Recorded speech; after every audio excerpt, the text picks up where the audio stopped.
एक तरह से हम उसे ग्रंथ बोल सकते हैं बायोमेडिकल का। उसमें फ्री रहो कि ठीक है जो भी होगा हम अच्छा ही होगा, पूरा पेपर अटेम्प्ट नहीं करना होता। अगर आप 50% भी पेपर अच्छे से सॉल्व करके आते हो तो आप आराम से टॉप ईयर 1 2 ऐसे आपकी आराम से आ जाएगी।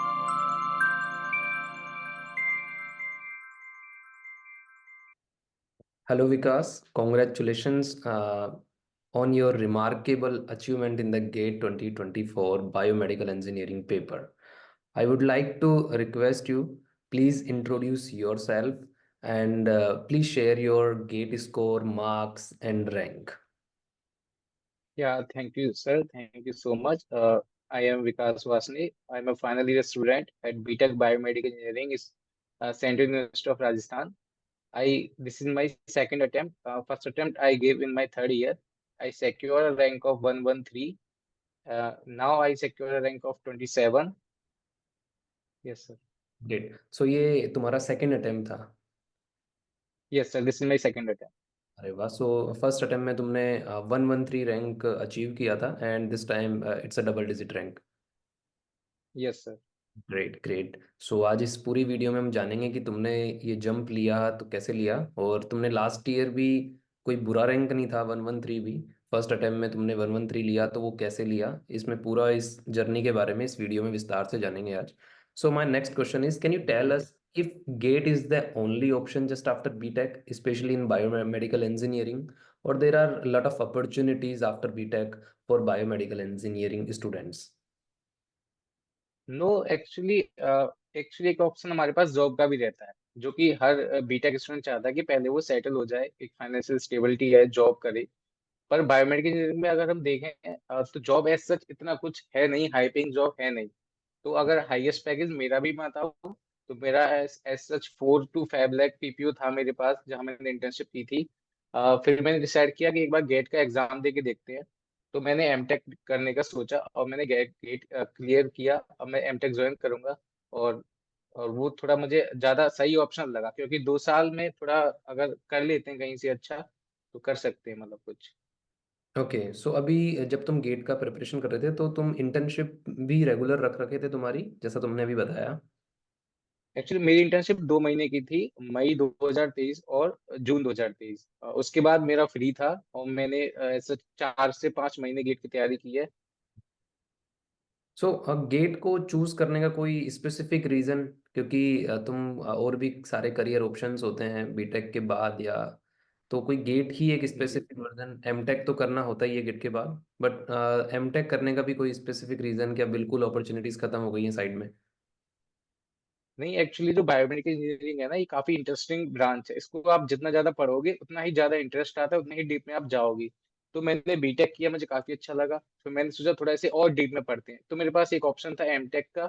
एमटेक अगर करनी है तो किसी अच्छे इंस्टीट्यूट से करेंगे तो मैं गेट देना मस्ट होता है। Then I plan to choose GATE, और फिर मैं अब एमटेक की ओर मतलब हूँ। ओके. अभी तुमने गेट में इतना अच्छा रैंक लाया है तुमने, और क्या तुमने सोचा था गेट की प्रिपरेशन की इस पूरी जर्नी के बीच में कि यार मेरा इतना अच्छा रैंक आ जाएगा, इजी है, कोई दिक्कत नहीं है, डबल डिजिट रैंक ले आऊंगा मैं, या 27 आ जाएगा, ऐसा सोचा था, या फिर ऐसा लग रहा था कि इस बार भी शायद 3 डिजिट रैंक ही आने वाला है? नहीं, डबल डिजिट तो मुझे खुद लग रहा था, क्योंकि फर्स्ट जो मेरा अटेम्प्ट था उसमें 2 3 महीने पढ़ा था, मेरी 3 डिजिट में रैंक आ गई थी। तो मुझे इतना श्योरिटी तो थी कि मेरी डबल डिजिट में आ गई, पर इतना नहीं था कि मैं 27 तक पहुंच पाऊंगा। मैं सोच रहा था कहीं ना कहीं 50 60 या 70 ऐसा कुछ रहूंगा। ओके. और अभी तुमने गेट में इतनी अच्छी रैंक हासिल की है, तो क्या इसके बाद तुम कुछ प्लान कर रहे हो कैट या फिर यूपीएससी का, या सिर्फ अपना बायोमेडिकल इंजीनियरिंग जैसा तुमने बताया पैशन है तुम्हारा तो उसी में आगे बढ़ना है? नहीं, एक्चुअली मैंने कैट का एग्जाम अभी नवंबर में भी दिया था, जो अभी लास्ट नवंबर 2023 था, तो मैंने कैट का एग्जाम दिया था। And I got some decent percentile. मेरे पास 2 कॉल थी, एक IIM काशीपुर और सिरमौर से। But I choose GATE and for further studies in MTech from IITs। वाह. सो कॉन्ग्रेचुलेशंस यार, तुमने कैट भी फोड़ रखा है, तो बहुत बड़ी बात है. Thank So let's talk about the GATE BM paper now. If we compare both years paper, what was the difficulty level of GATE 2023 and 2024 paper? या तो जो गेट 2024 का पेपर था उसमें कट ऑफ क्लियर, जो कट ऑफ थी वो general के लिए 25 मार्क्स थी, EWS OBC के लिए 20.5 था और SC ST के लिए 16 थी। तो जो कट ऑफ क्लियर लायक पेपर जो था वो बहुत ही इजी था। कोई अगर आराम से पढ़े, थोड़ा अच्छे से क्लास कॉलेज अटेम्प्ट करे, थोड़ा डेडिकेशन से पढ़े गेट के लिए, तो कट ऑफ क्लियर कर सकता है। लेकिन जो कट ऑफ की बात करता है वो थोड़े चैलेंजिंग क्वेश्चन, जो चैलेंजिंग थे क्वेश्चन, काफी कंसेप्चुअल थे। और इस बार जो इलेक्ट्रॉनिक्स थी वो भी बायोमेडिकल बेस्ड इलेक्ट्रॉनिक्स थी। तो इस बार का पैटर्न जो था वो हर बार से थोड़ा अलग था। ओके। सो मतलब आप तुमने बताया थोड़ा सा न्यूमेरिकल टाइप भी शायद ज़्यादा होंगे इस बार, अगर कॉन्सेप्चुअल क्वेश्चंस आए हैं तो। हाँ, जो इलेक्ट्रॉनिक्स के क्वेश्चन थे वो भी थोड़े बायोमेडिकल बेस्ड इलेक्ट्रॉनिक्स ही था। मतलब ऐसा एज सच कोर इलेक्ट्रॉनिक्स नहीं था। कुछ क्वेश्चन बहुत ही सिंपल थे। मतलब पेपर मिक्स था, मॉडरेट बोल सकते हैं पेपर को हम। ओके, अपन बात करते हैं लास्ट ईयर की। जब तुमने 113 रैंक लिया, उस टाइम पे तुमने कैसे प्रिपरेशन की थी? क्योंकि उस टाइम पे भी तुम्हारा रैंक काफ़ी अच्छा था। उस टाइम पे कैसे प्रिपरेशन की और इस टाइम पे कैसे प्रिपरेशन की? और क्या ये पूरा सेल्फ स्टडी का कमाल है या फिर तुमने कोई पेड रिसोर्सेज से अपनी प्रिपरेशन की थी? एक्चुअली लास्ट ईयर हमारा जो पेपर था वो 5 फरवरी को था। और मैंने अपना पढ़ाई दिसंबर एंड में स्टार्ट किया था। मैं कॉलेज के साथ साथ पढ़ता था, मेरे माइंड में क्लियर था कि मुझे गेट एग्जाम ही देना है। पर मैंने जो सीरियस पढ़ाई थी वो मैंने दिसंबर में स्टार्ट की थी, क्योंकि थर्ड ईयर था, मुझे पता था मेरे पास एक और ईयर है। तो मैं वही थोड़ा थोड़ा पढ़ता था, क्लास की यहाँ था, सेल्फ स्टडी थी, थोड़ी गाइडेंस थी टीचर्स की, यूट्यूब से पढ़ लिया। और ऐसा एक सबसे बड़ी प्रॉब्लम क्या थी, हमारे पास कोई मॉक टेस्ट अवेलेबल नहीं थे, क्योंकि 2020 में पहला बायोमेडिकल गेट एग्जाम था। तो वही 20, 21, 22 3 साल के प्रीवियस ईयर पेपर थे, मॉक टेस्ट ऐसा कुछ मुझे मिले नहीं थे। और ना ही कोई ऐसा कंटेंट था जिससे हम पढ़ सकें। तो थोड़ा इलेक्ट्रॉनिक्स का कहीं से यूट्यूब से देख लिया, थोड़ा यहाँ जो फैकल्टी पढ़ाते वो देख ली। तो वही सब मिला के मैंने लास्ट ईयर प्रिपरेशन की थी अपने गेट की। ओके।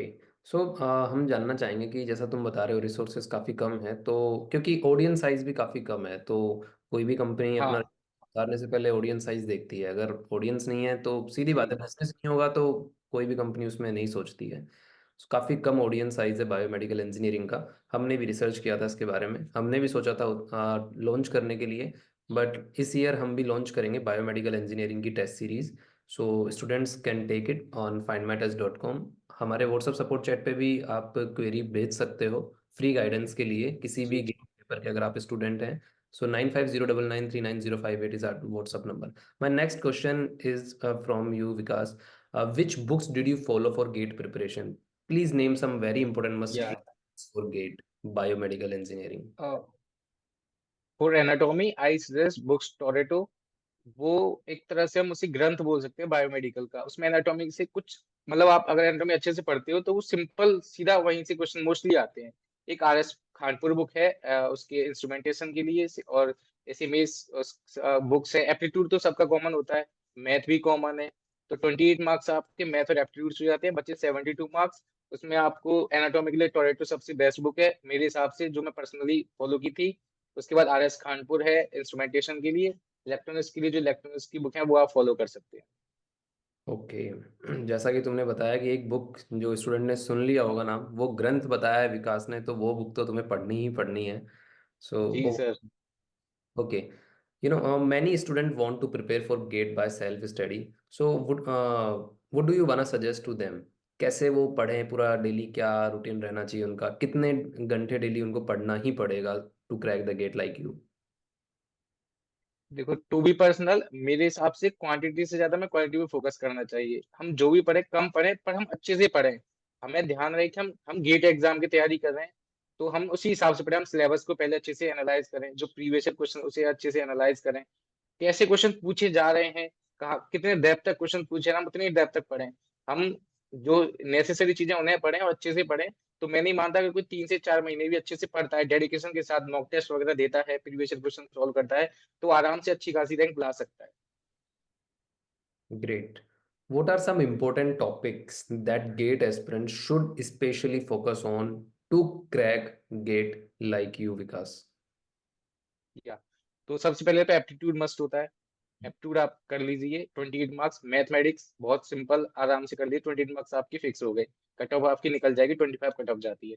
अगर आप आते हैं एनाटॉमी में, तो जो एंडोक्राइन ग्लैंड्स है, एक्सोक्राइन ग्लैंड्स है, उसके काफी क्वेश्चंस आते हैं।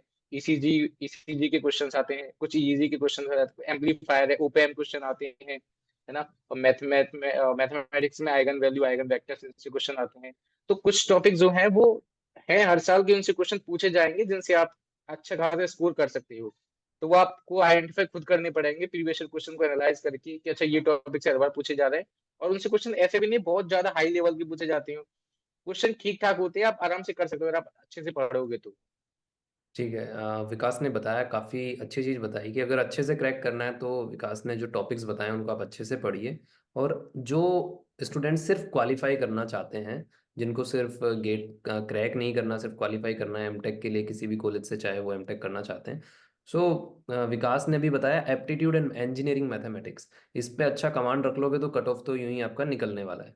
जी। So, ये बहुत अच्छी बात बताई तुमने। मेरा नेक्स्ट टॉपिक थोड़ा सा डिफरेंट है कि तुम्हारा जो डेली का रूटीन था, क्या उसमें कहीं ना कहीं योगदान था योगा का, एक्सरसाइज का, या तुमने कोई रूटीन ऐसा, कोई फिक्स सोने का टाइम यानी कि स्लीप को भी तुमने कुछ अपने शेड्यूल में जगह दी थी कि कितना सोना है कितना नहीं सोना डेली, और खाने में क्या खाना है क्या नहीं खाना, जो तुम पूरा एनर्जेटिक फील करो पढ़ाई के लिए, ऐसा कुछ इसके बारे में बताओगे स्टूडेंट्स को?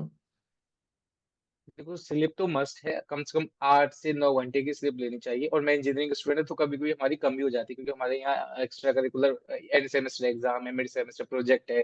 तो स्लीप कम्प्रोमाइज पर जितना हो सके उतना सो। इधर उधर एक्टिविटी करने से अच्छा आप सो जाओ, वो आपके मेंटली बॉडी को फिट रखता है। उसके बाद फिजिकल के लिए आप थोड़े स्पोर्ट्स खेल सकते हो, बैडमिंटन खेल सकते हो, है ना। और कुछ जो मेंटल गेम चेस वगैरह खेल सकते हो, योगा कर सकते हो, मेडिटेशन कर सकते हो। और आपको एग्जाम से कम से कम 4 से 5 महीने पहले फुल डेडिकेशन से अपनी ओर ध्यान देना। अगर आपकी बॉडी मेंटली और फिजिकली दोनों फिट रहेगी तभी आप अच्छे से एग्जाम क्रैक कर सकते हो। राइट। अगर मैं बात जी करूं सर। तुम्हारी, तो क्या तुमने योगा एक्सरसाइज को टाइम दिया था? सर टू बी ऑनेस्ट मैं सच कोई ऐसा योगा नहीं करता। पर हाँ मैं स्पोर्ट्स खेलता हूँ, मैं बैडमिंटन खेलता हूँ डेली शाम को 1 घंटा 1.5 घंटा।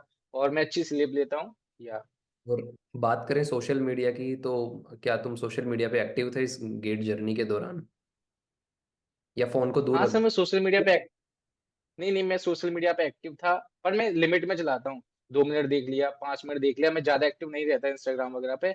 हाँ अकाउंट मेरे हर जगह हैं, पर मैं एकदम उसमें पूरी तरह एंगेज नहीं हूँ कि मैं पूरे दिन बस सोशल मीडिया ही चला रहा हूँ या पूरे दिन यूट्यूब ही चला रहा हूँ। मैं लिमिट में कंट्रोल में सारी चीजें करता हूँ। गुड। तुम्हारा डेली का क्या शेड्यूल था पढ़ाई का? सुबह से उठ के शाम तक क्या शेड्यूल रहता था, क्या सब्जेक्ट कब पढ़ना है, उसके बारे में कुछ बताएंगे? हाँ जब गेट से 3 4 महीने पहले मेरा फिक्स था कि मुझे सुबह उठता था अप्रोक्स 8 बजे करीब, क्योंकि रात में लेट स्टडी होती थी। 8 बजे उठ के यहाँ मेस में, मैं हॉस्टल में रहता हूँ, तो पहले फ्रेश होके पूरा नाश्ता वास्ता करके फिर पढ़ने बैठ जाता था। क्लास होती थी कभी बीच बीच में, फाइनल ईयर है तो फाइनल में क्या है, कम क्लास हो जाती है तो क्लास ले ली। कभी कभी सर को पर्सनली मैंने बोल रखा था सर मैं गेट के लिए प्रिपरेशन कर रहा हूँ, मुझे थोड़ा रिलैक्सेशन दो। उन्होंने बोल रखा था कि तुम ठीक है गेट के कर रहे हो तो हम तुम्हें थोड़ा दे सकते हैं। तो वो पढ़ लिया साथ में। फिर ऐसे पूरा दिन, फिर लंच का टाइम हो गया। पूरा दिन पढ़, काम कुछ है नहीं, पढ़ना था, खेलना था। और फिर बस सो जाओ रात में, पढ़ो, बस ये बार बार वही चीजें रिपीट हो रही थी। ओके, तुमने बताया कि तुमने 4 महीने पहले एग्जाम के डिसाइड कर लिया था, तो क्या 4 महीने का ही ये पूरा तुम्हारा जर्नी था, या उससे पहले से तुम प्रिपरेशन थोड़ी थोड़ी कर रहे थे? नहीं 4 महीने डेडिकेशन से पढ़ा था, उससे पहले मैं कभी 2 घंटे पढ़ लिया, कभी 3 घंटे। माइंड में क्लियर था थर्ड ईयर से कि गेट के लिए पढ़ना है, तो मैं थोड़ा थोड़ा क्लास सीरियस लेता था, जो सर पढ़ाते थे या हमारी क्लास में थोड़ा देखते रहता था कि अच्छा मैथ में थोड़ा थोड़ा पढ़ता रहता था। लेकिन एंड के जो 3 4 महीने थे उनमें मैं डेडिकेशन से कम 8 से 10 घंटे पढ़ता था डेली। 8 से 10 घंटे तुमने इफेक्टिवली 4 महीने तक अपने एग्जाम को दिया, मीन्स जनवरी हाँ। पूरा लगा के तुमने दिया। तो फेब्रवरी जब शुरू होता है, मतलब एक वीक एग्जाम का रह जाता है, उस टाइम पे तुमने क्या चेंजेस किए अपने शेड्यूल में? क्या पढ़ाई को कम कर दिया, स्ट्रेस ना हो, या ऐसा कुछ, क्या चेंजेस किए? पढ़ाई को मैंने ऐसा सच बिल्कुल कम नहीं किया था। हाँ पहले से थोड़ा कम था शेड्यूल, मैं डेली पेपर सॉल्व करता था। फर्स्ट हाफ में मैं पेपर सॉल्व करता, उसके बाद मैं और मेरे कुछ दोस्त हैं, हम सारे बैठते थे, फिर पेपर को एनालाइज करते थे, एक एक क्वेश्चन को पूरे को एनालाइज करते थे। और फिर हम देखते थे कि क्या ये क्वेश्चन और कैसे कंसेप्ट लगाएं कि सॉल्व हो जाए। तो काफी क्वेश्चन ऐसे होते थे जिनका हमें कंसेप्ट नहीं भी पता है, लेकिन हम अगर हम थोड़ा दिमाग लगा रहे हैं, बेसिक एप्टीट्यूड लगा रहे हैं, तो क्वेश्चन सॉल्व हो जाते थे। तो वो चीजें ना काफी हेल्प करती हैं आपके एग्जाम टाइम तो उससे एक मोटिवेशन मिलता है, कॉन्फिडेंस मिलता है कि ठीक है अगर हमें कंसेप्ट कोई टॉपिक भी नहीं पता है, अगर हम थोड़ा दिमाग लगाएं तो हम उस क्वेश्चन को भी वहां से ब्रेक कर सकते हैं और आसानी से उसका आंसर आ सकता है। राइट। रिवीजन स्ट्रेटेजी के बारे में अगर अपन जानते हैं तुमसे, तो तुम क्या कहना चाहोगे? Revision plays a big role in any exam, तो ये क्वेश्चन या सभी स्टूडेंट्स के लिए रहेगा। सो तुम्हारा क्या रिवीजन स्ट्रेटेजी था? Can you please share little bit about it? Revision सबसे पहले अगर आपके पास खुद की पर्सनल नोट्स हैं उनसे करो तो ज्यादा बेस्ट है। जो आपने डेली पूरे साल 5 6 महीने 4 महीने जो भी पढ़ा है आपके पास खुद की नोट्स है, आप अगर उनसे रिवीजन कर दो तो आपके लिए ज्यादा बेस्ट है। उसके बाद सेकंड सोर्स है, अगर आप बायोमेडिकल इंजीनियरिंग के स्टूडेंट हो तो एज सच मेरे हिसाब से कोई ऐसे मॉक टेस्ट तो है नहीं, आप मॉक टेस्ट देकर रिवीजन करो। तो आपके पास केवल 20 21 22 23 4 साल के आपके पास प्रीवियस ईयर पेपर पढ़ते हैं। उनको आप अच्छे से सॉल्व करो, एक एक क्वेश्चन को एनालाइज करो, और वो क्वेश्चन किस टॉपिक से पूछे गए उन टॉपिक्स को एनालाइज करो, टॉपिक्स को रिवाइज करो। तो आई थिंक आराम से आपका हफ्ते 2 हफ्ते में रिवीजन हो जाएगा पूरा, क्योंकि 4 प्रीवियस ईयर क्वेश्चन हैं। राइट। सो मेरा नेक्स्ट क्वेश्चन है, मैनी जी sir. Students are unable to perform well in the exam hall even though they have secured good marks in mock test at home. How can we overcome our fear in the exam hall? Exam hall में enter होते ही सब कुछ कुछ बच्चों का phobia होता है एग्जाम में। हाँ, तो वो फियर कैसे कम किया जा सकता है तुम्हारे अकॉर्डिंग? वो वो फियर थोड़ा नेचुरल भी होता है। अगर आप, मेरे हिसाब से तो आप ना मेंटली ये जो गेम होता है उसके बाद मेंटली फिट का होता है। अगर आप मेंटली चिल रहो, आप एकदम मेंटली, आपके दिमाग में कोई टेंशन नहीं है, फ्री रहो कि ठीक है जो भी होगा हम अच्छा ही होगा। आप बस अपना अपना बेस्ट दो, आप जितना दे अपना बेस्ट दो, बाकी सब ठीक होगा। और थोड़ा अगर आप मेंटली फिट रहते हो तो आपको नंबर बूस्ट ही होते हैं। अगर आप टेंशन में डिप्रेशन में जाओगे तो आपके +- 5 माइनस ही 5 होंगे। और अगर आप अच्छे से पॉजिटिव एटीट्यूड के साथ जाओगे तो आपके नंबर बढ़ जाते हैं।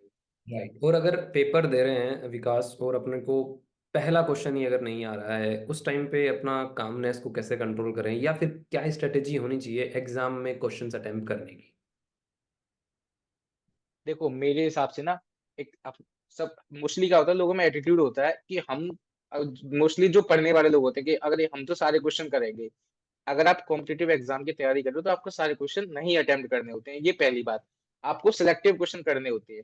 तो पहले आप जब रिवीजन के टाइम जब आप प्रीवियस ईयर क्वेश्चन सॉल्व कर रहे हो, मॉक टेस्ट सॉल्व कर रहे हो, तो आइडेंटिफाई आपके पास, आपको पता होता है, सबको पता होता है कि उसका स्ट्रॉन्ग पॉइंट क्या है। तो वो ये जब पेपर उसके सामने आए वहाँ एग्जाम हॉल में, तो सबसे पहले वो इन पॉइंट्स को वो क्वेश्चंस को आइडेंटिफाई करे। अच्छा ये वाले क्वेश्चन जो मैंने पढ़े थे वो है, अगर वो नहीं आते तो स्किप करो। पूरा पेपर अटेम्प्ट नहीं करना होता। अगर आप 50% भी पेपर अच्छे से सॉल्व करके आते हो तो आप आराम से टॉप ईयर 1 2 ऐसे आपकी आराम से आ जाएगी। Great. Thank you so much for जी sir. Sharing amazing tips to crack the GATE biomedical engineering paper. Now मैं जी तुमसे सर। रिक्वेस्ट करना चाहूँगा कि कुछ सजेशंस उन एस्पिरेंट्स के लिए जो प्रिपेयर कर रहे हैं अभी गेट 25 और 26 के लिए इन बायोमेडिकल इंजीनियरिंग। तो सबसे पहले तो जो बायोमेडिकल इंजीनियरिंग के स्टूडेंट है वो अच्छे से एक बार सिलेबस देखो। सिलेबस में कौन कौन सी सब्जेक्ट से पूछा जा रहा है, वेटेज एनालाइज करो। एप्टीट्यूड कितने, एप्टीट्यूड प्लस मैथ, जैसे कि मैंने बताया 28 नंबर का अब तक आया है, आगे का पता नहीं कुछ चेंज हो जाए तो। 28 नंबर का जो एप्टीट्यूड और मैथमेटिक्स आता है, उसके बाद 72 मार्क्स का आपका कोर बायोमेडिकल आता है। उसमें कुछ इलेक्ट्रॉनिक्स के सब्जेक्ट भी हैं। अब जो बायोमेडिकल इंजीनियरिंग होता है उसमें दो तरह के स्टूडेंट होते हैं। जैसे मेरा जो 12th बैकग्राउंड था वो पीसीएम था, मेरे पास बायो नहीं थी। मैं पीसीएम का स्टूडेंट हूँ, मैंने आईआईटी जेई का एग्जाम दिया था, जेई मेंस क्रैक हुआ था, उसके बाद मुझे कॉलेज मिला था। तो मैं मैथ का स्टूडेंट था, मुझे बायोलॉजी ज्यादा आती नहीं थी। तो हमारे लिए प्लस पॉइंट होता है कि हम इलेक्ट्रॉनिक्स और जो एप्टीट्यूड है मैथमेटिक्स वो हम कर सकते हैं।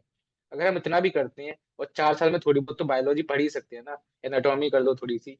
तो अगर हम 70% 60% सिलेबस भी कवर करते हैं तो we are in good state, हम अच्छी खासी रैंक ला सकते हैं, इवन हम ईयर 1 भी ला सकते हैं। तो बस आपको कॉन्फिडेंस रखना है।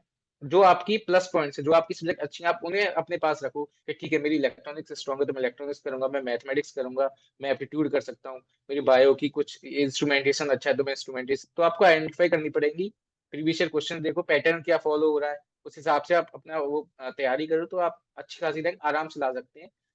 ऐसा कुछ है नहीं। जी sir. Thank you so much, Vikas. And once again, congratulations for securing amazing rank in the GATE biomedical paper. और ऑडियंस को भी या मैं थैंक यू सर। कि बायोमेडिकल इंजीनियरिंग की अगर प्रिपरेशन कर रहे हैं तो विकास के द्वारा दी गई सभी टिप्स को आप अच्छे से एक बार वापस सुनें और फॉलो करें। और आप हमारे व्हाट्सअप सपोर्ट चैट पर भी आकर पूछ सकते हैं अगर आपको कोई क्वेरी है। और जल्दी ही हम बायोमेडिकल इंजीनियरिंग की टेस्ट सीरीज इस ईयर के लिए लॉन्च कर देंगे। So you can purchase it on findmytest.com and just connect with us on 9509939058 on WhatsApp. Thank you so much, thank you Vikas for giving your valuable time to our channel. Thank you sir. Thank you.